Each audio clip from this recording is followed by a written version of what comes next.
आज मैं आपको भागवत की राजा परीक्षित की कथा कहानी सुनाने जा रही हूँ। यह पांडवों के पौत्र थे और अभिमन्यु के पुत्र थे। एक समय उनके मन में दिग्विजय करने की इच्छा जागी तो वे दिग्विजय करने के लिए चल पड़े। एक जगह उन्होंने शिविर लगाया। जब सुबह सोकर उठे तो उन्होंने क्या देखा कि उनके पास एक अचानक ऐसी घटना घटी कि जिसे देखकर वे आश्चर्य में पड़ गए। एक व्यक्ति राजा के जैसा भेष बना हुए था और हाथ में डंडा लेकर एक गाय और एक बैल को मारता चला आ रहा था। यह देखकर उन्हें बहुत दुख हुआ और वे उस व्यक्ति के पास पहुँचे और उन्होंने कहा, ये भाई, तुम इस बैल उस गाय को क्यों मार रहे हो और तुम कौन हो, अपना परिचय दूँ। तब उसने कहा कि मैं कलयुग हूँ और ये बैल है और ये गाय है, मैं इनको हाँकते हुए ले जा रहा हूँ। मेरे कलयुग आने पर ऐसा ही अधर्म होता है। तब उन्होंने हाथ में तलवार ली और कहा कि तुम इनको मारना बंद करो, तभी मैं तुम्हें छोड़ूंगा, नहीं तो मैं तुम्हें अभी मार देता हूँ। यह सुनकर कलयुग उनके पैरों पर गिर पड़ा और उसने कहा कि हे राजा, आप मुझे मत मारो, क्योंकि मुझ में बहुत सी अच्छाइयाँ हैं कि जो मनुष्य को जो फल द्वापर में सतयुग में लाखों यज्ञ करने पर फल मिलता है, वह कलयुग में मात्र राम नाम कहने से ही मिल जाएगा। और जो लाखों अश्वमेध यज्ञों का फल उनको संकीर्तन से ही मिल जाएगा। यह मेरा सबसे बड़ा गुण है। यह सुनकर राजा ने भी मन में सोचा कि कलयुग में व्यक्ति राम नाम कह ले, यही बहुत है, कम से कम वह पुण्य का भागीदार तो बनेगा। इसलिए उन्होंने कलयुग को छोड़ दिया और कहा कि आइंदा तुम इस प्रकार का वातावरण मत करना और मैं तुम्हें अपने राज्य में नहीं रहने दूंगा।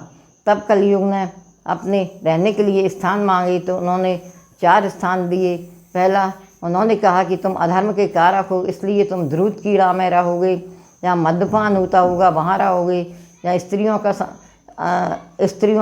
का के साथ दुर्व्यवहार होता होगा तुम वहाँ रहोगे, और जहाँ निर्दयता होगी वहाँ रहोगे। और कलयुग ने अपना एक स्थान और मांगा तो उन्होंने स्वर्ण का उन्हें दे दिया और कलयुग को विदा किया।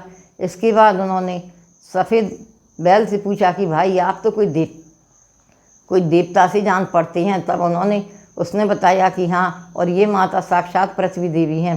जब से भगवान पृथ्वी छोड़कर गोधाम पधार गए हैं तब से यह बहुत कष्ट में है।